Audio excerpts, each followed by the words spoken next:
আসসালামু আলাইকুম, সবাইকে শুভেচ্ছা জানাচ্ছি। মাসুম মাহবুব দেখছেন ওপেন দ্য ইউটিউব চ্যানেল এবং মাসুম মাহবুব ফেসবুক পেজ। পৃথিবীর যেই প্রান্ত দিক থেকে দেখছেন সবার জন্য শুভকামনা, ভালোবাসা। দর্শক, আজকের লাইভ সেশনে আমি আপনাদের ভারত এবং ইরান, আমেরিকা সহ কয়েকটি বিষয়ে কিছু ব্রেকিং খবর দিতে চাই। আশা করি পুরো ভিডিওতে আমাদের সঙ্গে থাকবেন। প্রথমে আমরা ইরান এবং আমেরিকা প্রসঙ্গে আপনাদের খবর দিতে চাই, তারপর চলে যাব ভারত প্রসঙ্গে। আপনারা দেখতে পাচ্ছেন সবাই তো, তাই? ওকে। এইমাত্র যে লেটেস্ট ব্রেকিং খবরটি পাওয়া গেছে সেটা হলো তেহরান, কুয়েত, ইরাক এবং জর্দান ও বাহরাইনে ব্যাপক অ্যাটাক করেছে। অর্থাৎ আমেরিকা ইরানে হামলার পর ইরান আবার পাল্টা জবাবটা কিছুক্ষণ আগে দিয়েছে। সেটা লাইভ আপডেট দিচ্ছে ইন্টারন্যাশনাল গণমাধ্যমগুলো। সেখানে বলা হচ্ছে যে কুয়েত এবং ইরাক সীমান্ত ক্রসিং, সেখানে ইরান ব্যাপক তাণ্ডব চালিয়েছে। জর্দান ও বাহরাইনে হামলা চালিয়েছে ব্যাপক আকারে। তাণ্ডব শব্দটা বললাম, কেউ মাইন্ড করবেন না। আবার বলা হচ্ছে টানা 12তম দিনে মার্কিন হামলার পর ইরান প্রতিশোধমূলক ক্ষেপণাস্ত্র ও ড্রোন হামলা চালিয়েছে জর্দান, বাহরাইন ও কুয়েতে, এবং সেই দেশগুলো এ ব্যাপারে দাবি করেছে যে হ্যাঁ, ইরানের হামলাগুলো হয়েছে। এই হামলার মধ্যে ইরাকের সাথে কুয়েতের আল আফদালি সীমান্ত ক্রসিং এ একটি হামলারও অন্তর্ভুক্ত রয়েছে। মার্কিন প্রেসিডেন্ট ট্রাম্প বলছেন তিনি ইরানের উপর আগের চেয়েও বড় একটি ব্যাপক হামলা চালানোর কথা বিবেচনা করছেন এবং তিনি এই বিষয়ে সিদ্ধান্ত নেওয়ার খুব কাছাকাছি আছেন। অর্থাৎ ইরানে খুব বড় আকারে একটি হামলা চালাবেন তিনি। প্রতিদিন এই কথাগুলো বলছেন এবং প্রতিটা হামলায় তার বড় হামলা কিন্তু ইরান মোকাবেলা করছে। ম্যানিলায় আসিয়ান সম্মেলনের এক ফাঁকে মার্কিন পররাষ্ট্রমন্ত্রী মার্ক রুবিও বলেছেন একটি চুক্তির জন্য কাকুতি মিনতি করছে কে? ইরান। আর ইরান বলছে এগুলো সব ফেক, বরং তারাই চুক্তির জন্য বিভিন্ন দেশকে আমাদের কাছে পাঠাচ্ছে। দর্শক, 4,200 জনেরও বেশি ডানপন্থী ইসরায়েলি কর্মী অধিকৃত পূর্ব জেরুজালেমে আল আকসা মসজিদ চত্বরে হামলা চালিয়েছে। এই খবরটিও আল জাজিরার মতো গণমাধ্যমে চলে এসছে। পাশাপাশি সৌদি আরবে তো ইরানের ইয়েমেনের হামলা হয়েছে জানেন। সেই খবরটি আর আমি বিস্তারিত দিতে চাচ্ছি না, এগুলো আপনারা ইতিমধ্যে হয়তো জেনে গেছেন। ইন্টারেস্টিং যে খবরটি সেটি এখন আমরা একটু আলোচনায় আনতে চাই। সেটা হলো সাম্প্রতিক সময় ইরান আরব দেশগুলোর মধ্যে যে অ্যাটাকগুলো করেছে, এতে করে মোটামুটি খুব বাজে অবস্থায় পড়ে গেছে আমেরিকা। এবং আমেরিকা বলছে যে তারা তাদের মূল্যবান অনেক কিছু হারিয়েছে এই হামলার ফলে। আমি ধারাবাহিক কয়েকটা আপডেট তথ্য দিয়ে তাহলে বুঝবেন সহজে আপনারা। ইরান গত 24 ঘন্টা যে হামলাগুলো করেছে এর মধ্যে দেখা গেছে যে মার্কিন প্যাট্রিয়ট সিস্টেম ধ্বংস করেছে। প্যাট্রিয়ট সিস্টেমটা কি? এটা ক্রুজ এবং লং ডিস্টেন্স মিসাইলকে ইন্টারসেপ্টের জন্য আমেরিকা ব্যবহার করছিল। এটাকে ধ্বংস করে ফেলেছে, যার ফলে আমেরিকা ইরানকে এখন বা ইরানের ক্রুজ মিসাইলগুলোকে সেইভাবে আর ইন্টারসেপ্ট করতে পারছে না। পাশাপাশি আমেরিকার সবচেয়ে পাওয়ারফুল প্রতিরক্ষা ব্যবস্থা সেই থার্ড সিস্টেমকেও ইরান ধ্বংস করে দিয়েছে, যার ফলে ব্যালিস্টিক মিসাইলকে ইন্টারসেপ্ট করে থাকে। ইরানের ক্রুজ মিসাইল ইন্টারসেপ্টেড প্যাট্রিয়ট শেষ। এবার ইরান আমেরিকার থার্ড প্রতিরক্ষা ব্যবস্থা ধ্বংস করার ফলে ইরানের ব্যালিস্টিক মিসাইলগুলোকে সেইভাবে আর ইন্টারসেপ্ট করতে পারছে না। তারপরে সিওরাম, আরেকটি প্রতিরক্ষা ব্যবস্থা, সেই সিওরামকেও ধ্বংস করে দিয়েছে ইরান আমেরিকার। গেল সেটা। তারপর তাদের যে ড্রোন MQ-9 রিপার, সেই ড্রোনের যে হ্যাঙ্গার, সেখানে ইরান ব্যাপক অ্যাটাক চালানোর ফলে প্রচুর ড্রোন ক্ষতিগ্রস্ত হয়েছে, হ্যাঙ্গার ধ্বংস হয়েছে এবং এই ড্রোনগুলো সরিয়ে ফেলতে বাধ্য হয়েছে যেগুলো সুস্থ আছে, যেগুলো আহত হয় না ড্রোন, সেগুলোকে সরিয়ে ফেলছে, মানে আত্মগোপনে নিয়ে গেছে আমেরিকা। এখানেই থেমে নেই। তারপর তাদের যে রাডার সিস্টেম, এই রাডার সিস্টেমগুলোকে একটা একটা করে ধ্বংস করেছে। এখনো থামেনি।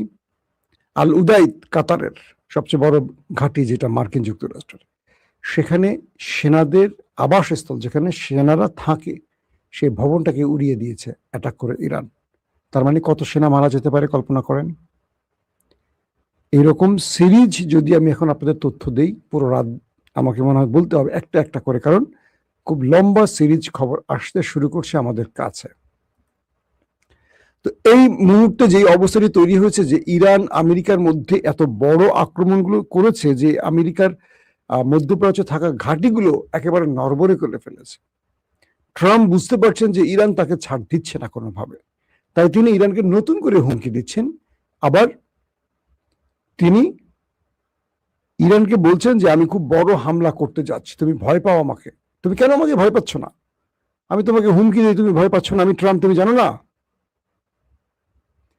এই পরিস্থিতির মধ্যে এখন আমরা যেটুকু খবর পেলাম, যে কিছুক্ষণ আগে ইরান আবার অ্যাটাক চালিয়েছে 3টে দেশকে টার্গেট করে, বাহরাইন, কুয়েত, জর্দান, এবং সেখানে সিরিজ হামলার ফলে এখনো আগুন জ্বলছে এই দেশগুলোতে। পাশাপাশি যেই বললাম যে কুয়েত এবং ইরাকের যে রেল ক্রসিং, সেখানেও ইরান হামলা করেছে, এবং এই হামলাগুলো এত বড় মাত্রায় ইরান করেছে যে আমেরিকার প্রতিরক্ষা ব্যবস্থা সেগুলো ইন্টারসেপ্ট করতে পারেনি। অসহায়ের মতো আমেরিকা শুধু চেয়ে চেয়ে দেখলো, আমি চেয়ে চেয়ে দেখলাম, তুমি চলে গেলে, এই টাইপের কিছু একটা ঘটছে। ট্রাম্প নতুন করে সৌদি আরবকে একটা ট্র্যাপে ফেলতে চাচ্ছে, যে তোমাকে আমি শান্তিপূর্ণ নিউক্লিয়ার প্রজেক্টে সব রকম সহযোগিতা করব, তুমি আব্রাহাম অ্যাকর্ডে চলে আসো। এটা আমি আজকে রাত কয়টা 8টার দিকে যে লাইভ, সেখানে আপনাদের ডিটেল বলছি। এটাকে নিয়ে আর আমি আলোচনা করতে চাই না, কারণ আমার হাতে আজকে অনেকগুলো খবর আছে। ট্রাম্পের ফাঁদে কি সৌদি আরব পাড়া দেবে কিনা, এটা নিয়ে পৃথিবী এখন টেনশনে আছে। কারণ সৌদি যদি শেষ পর্যন্ত ইসরায়েলের সাথে আব্রাহাম অ্যাকর্ডে যুক্ত হয়ে যায়, তাহলে সৌদি তার জীবনের সবচেয়ে বড় ভুলটা করতে যাচ্ছে। এটা আরবের বিভিন্ন গণমাধ্যম দাবি করছে, এবং ইরান সেক্ষেত্রে অনেক বড় অ্যাটাকে যাবে সৌদির বিরুদ্ধে, এটা মোটামুটি আমরা ধারণা করতে পারছি। দর্শক, আইআরজিসির কিছু স্টেটমেন্ট দিয়ে আমি আপনাদেরকে নিয়ে যাব। ভারতে রাত বেশি হয়ে গেলে আপনারা অনেক সময় লম্বা খবর দেখতে চান না। আমার কাছে যে আপডেটগুলো আছে আমি সংক্ষিপ্ত আকারে আপনাদের দেওয়ার কাজটা করছি আপাতত। আইআরজিসির আজকে যে স্টেটমেন্ট, তারা বলছে যে আমাদের অভিযানের 46তম বিবৃতিতে, মানে আজকে তারা একটা 46তম একটা বিবৃতি, প্রতিটা বিবৃতিকে একটা কাউন্ট করা হয় যে কততম বিবৃতি। তারা বলছে এই হামলা তারা অপারেশন নাসর 2 এর 26তম ধাপে, অপারেশন নাসর যে 2 যে অপারেশনটির নাম, তার 26তম ধাপে একটি সম্মিলিত হামলায় আল আদিরি ঘাঁটিতে অবস্থিত বিশেষ মার্কিন ইলেকট্রনিক যুদ্ধ ইউনিট, যেটাকে আমরা বলি ইলেকট্রনিক ওয়ারফেয়ার, সে যুদ্ধ ইউনিট এবং তাদের ব্যারাককে লক্ষ্যবস্তু করেছে। ঘাঁটির এয়ার ট্রাফিক কন্ট্রোল টাওয়ারকে পুরোপুরি ধ্বংস করে দিয়েছে ইরান। এটা হলো এই মাত্র আপডেট, যে ব্রেকিং খবরটি দিচ্ছি এখন, সেই খবরটি। অর্থাৎ আইআরজিসি এইমাত্র দাবি করলো তারা মার্কিন ইলেকট্রনিক যুদ্ধ ইউনিট এবং তাদের ব্যারাক, সেনাবাহিনীর যে ব্যারাক থাকে, সেই ব্যারাকের লক্ষ্যবস্তু করেছে। ঘাঁটিটির এয়ার ট্রাফিক কন্ট্রোল টাওয়ারকে হামলা চালিয়ে ধ্বংস করেছে। তারা বলছে যুক্তরাষ্ট্র যেদিন সকালে কারবালার দিকে যাওয়া আরভাইন তীর্থযাত্রীদের পথে হামলা চালিয়েছে, তার ইয়াজিদির চরিত্র প্রকাশ করেছিল সেই দিন। তারা বলছে রণক্ষেত্রে পরাজিত হয়ে ওয়াশিংটন আবারও সিভিলিয়ানদের টার্গেট করছে। একদম খোলামেলা বার্তা, যে তোমরা যুদ্ধের ময়দানে আমাদের সাথে পারছো না বলে এখন সিভিলিয়ানদেরকে টার্গেট করছো। আইআরজিসি বলছে শত্রুকে তার শপথ ভঙ্গের খেসারত দিতে হবে, এবং এবার আমরা আমেরিকাকে প্রতারণামূলক যুদ্ধবিরতির মাধ্যমে তেল ও গোলাবারুদ মজুদ পূরণ করে পুনরায় হামলা শুরুর কোনো সুযোগ দেব না। This is point. ইরান বলছে ওরা আমাদের সাথে প্রতারণা করছে। যখন আমাদের সাথে যুদ্ধে পারে না, হেরে যায়, তখন কিছু মিত্রদের মাধ্যমে আমাদের কাছে প্রস্তাব পাঠায় যুদ্ধবিরতি বা শান্তিপূর্ণ একটা আলোচনা। মূলত তারা এই সময়টিতে তেল মজুত করে, তাদের যে গোলা বারুদ শেষ হয়ে যায় সেই গোলা বারুদ মজুত করে বা তৈরি করে, এবং তারা যুদ্ধের জন্য প্রস্তুতি নেয়। এই সুযোগটিতে আমাদের সাথে আলোচনার নাম করে এটা প্রতারণা করে। তো আমরা আমেরিকাকে এই সুযোগটি আর দেব না যে তারা আমাদের সাথে প্রতারণা করবে সময় নিয়ে, আর তাদের সাথে আমাদের কোনো সিজফায়ার বা শান্তিপূর্ণ আলোচনা হবে না। এখন যুদ্ধের ময়দানে আমরা সমাধান খুঁজব। মার্কিন বাহিনী ভারত মহাসাগরে তাদের নৌযানগুলোর ক্রুজ ক্ষেপণাস্ত্র মজুদ নিঃশেষ করে ফেলেছে। অর্থাৎ ভারত মহাসাগরে তাদের যেই নৌযানগুলো আছে, রণতরীগুলো আছে বা যুদ্ধ জাহাজগুলো আছে, তাদের ক্ষেপণাস্ত্র প্রায় শেষ করে ফেলছে, কারণ এগুলো ক্রুজ ক্ষেপণাস্ত্র, এগুলো ইরানে মেরেছে, মোটামুটি তাদের টান পড়ে গেছে ভান্ডারে। এবং আগের দিন ব্রিটেনের RFF ফেয়ারফোর্ট থেকে উড়ে আসা B-1 বোমারু বিমান ব্যবহার করেছে তারা। মানে এটার জন্য কিন্তু আজকে যুক্তরাষ্ট্রের কঠোর সমালোচনা করে হুঁশিয়ারি দিয়েছে ইরান। বলছে যুক্তরাজ্য, তোমরা যদি নেক্সট টাইম আমেরিকাকে এইভাবে আর কোনো সহযোগিতা করো, আমাদের লক্ষ্যবস্তুতে পরিণত হবে। একদম মানে ব্রিটেনকে হুমকি দিয়েছে ইরান। তারা কি বলছে, আগের দিন ব্রিটেনের RF ফেয়ারফোর্ট থেকে উড়ে আসা B-1 বোমারু বিমান ব্যবহার শুরু করেছে আমেরিকা, এটা ব্রিটেন থেকে। IRGC বলছে পররাষ্ট্র মন্ত্রণালয়ের কর্মকর্তারা যেমনটা বলেছেন, ইরানের মাটিতে আগ্রাসনের জন্য ব্যবহৃত যে কোনো ঘাঁটি আমাদের বৈধ লক্ষ্যবস্তু। অর্থাৎ আরবকে যেভাবে বৈধ লক্ষ্যবস্তু বানিয়েছে ইরান, এবার ব্রিটেনকে, ইংল্যান্ডকে বা যুক্তরাজ্যকে তাদের বৈধ লক্ষ্যবস্তু বানাবে যদি নেক্সট টাইম ব্রিটেন আমেরিকাকে কোনো ঘাঁটি ব্যবহারের অনুমতি দিয়ে থাকে। একদম সরাসরি ব্রিটেনকে হুঁশিয়ারি দিয়েছে। IRGC ব্রিটিশ রাজতন্ত্রকে তাদের অপকর্মের দায় আরো না বাড়ানোর জন্য সতর্ক করেছে। ব্রিটিশকে বলছে, তোমাদের অপকর্মের দায় আর বাড়িও না। এবং গণহত্যা, স্বৈরাচারী শাসন চাপিয়ে দেয়া এবং ফিলিস্তিন দখল সংগঠিত করা ও ইসরায়েলের শাসন ব্যবস্থার প্রতিষ্ঠার মতো বিপর্যয় সৃষ্টির ইতিহাসের উদ্ধৃতি দিয়েছে। এই ব্রিটেনই কিন্তু ফিলিস্তিন দখল করে ইসরায়েল নামক একটি রাষ্ট্র তৈরি করে দিয়েছে। দর্শক, আর শেষ যে খবরটি দিব এই কি বলে আপনার আমেরিকা ইরানে, তারপর চলে যাও ভারত প্রসঙ্গে। সেটি হলো, ইতিমধ্যে বিভিন্ন জায়গায় মানে যুক্তরাষ্ট্র ইরানে একটা বড় অ্যাটাক করতে পারে এই হিসেবে ব্রিটেন এবং ফ্রান্স তাদের সকল দূতাবাসের কর্মকর্তাদের দেশ ছেড়ে চলে যেতে বলেছে। এবং আরো কয়েকটি দেশ তারা তাদের এম্বাসি বন্ধ করে ইরান ছেড়ে দেওয়ার ঘোষণা দিয়েছে। তার মানে ইরান একটা বড় হামলা করতে যাচ্ছে যুক্তরাষ্ট্র, এটা ক্লিয়ার। কারণ বিদেশি দূতাবাসের লোকেরা তারা দ্রুত ইরান ছেড়ে চলে যেতে পারে। ইরান বলছে, এবার যদি আমাদের কোনো সিভিলিয়ান স্ট্রাকচারে অ্যাটাক আসে, আমরা মধ্যপ্রাচ্যের আর কোনো কিছু অবশিষ্ট রাখবো না।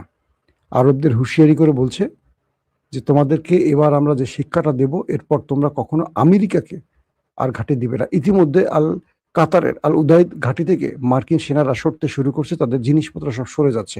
শুধু এক কাতার নয়, আরো কয়েকটি। জর্দানও বলছে তাদেরকে, আমেরিকানদেরকে তোমরা সরে যাও, তোমাদের ঘাঁটি বন্ধ করে তোমরা চলে যাও, কারণ তোমাদের জন্য আমরা মার খাচ্ছি। ইরান যে টার্গেটে নেমেছে সেই টার্গেট মোটামুটি ফুলফিল হচ্ছে, কারণ কাতারের ঘাঁটি আল উদাইদ সবচেয়ে বড় ঘাঁটি, এটা বন্ধের পথে। এখান থেকে আমেরিকানরা চলে যাচ্ছে। জর্দান একই ভাষায় কথা বলছে। কুয়েতও সেদিকে যাবে কিছুক্ষণের মধ্যে, বোঝা যাচ্ছে, কারণ মায়ের আরো শক্তভাবে শুরু হয়ে গেছে। দর্শক, আমি এখন সরাসরি ভারতে নিয়ে যেয়ে আপনাদেরকে ভারতের কিছু খবর দেওয়ার চেষ্টা করি। ভারতে ব্যাপক আকার ধারণ করেছে আন্দোলন, এবং নরেন্দ্র মোদী ব্যাপক চেষ্টা করছে, কাজ হচ্ছে না। তিনি ককরোচদের যে দলটি, তাদের সাথে বৈঠকের আহ্বান করেছে, তাদেরকে ডেকেছে। তারা বলছে যে না, আমরা প্রধানমন্ত্রীর সাথে কোনো গোপন বা তার কার্যালয়ে বসবো না। আমরা যদি বসি, আমাদের এই কি জানি যন্তর মন্তর ময়দানে, শাহবাগ মঞ্চ বাংলাদেশের, আর ওদের যন্তর মন্তর, এখানে আসতে হবে প্রধানমন্ত্রী নরেন্দ্র মোদীকে। এটাই রাজনীতি। বাংলাদেশের জুলাইকে ফলো করে পুরো ভারত এখন কাঁপছে, এবং পাকিস্তান ভয় পাচ্ছে যে পাকিস্তানে এরকম কিছু হয় কিনা ইমরান খানের মুক্তির দাবিতে। তো এখন নতুন করে আরেকটি রিউমার ছড়িয়েছে। সেটা কি, ভারতের জি নিউজ একটি সংবাদ প্রচার করেছে যে বাংলাদেশের জামাত ইসলাম তারা ভারতের আন্দোলনকারীদেরকে চিঠি দিয়ে সমর্থন জানিয়েছে, এবং এটা নিয়ে ভারতের বড় বড় গণমাধ্যম আজকে বেশ হইচই শুরু করে দিয়েছে যে বাংলাদেশের জামাত ইসলাম একটি দেশের সংগঠন হয়ে আরেকটি দেশের আন্দোলনকে সমর্থন দিয়ে চিঠি লিখলো কি করে।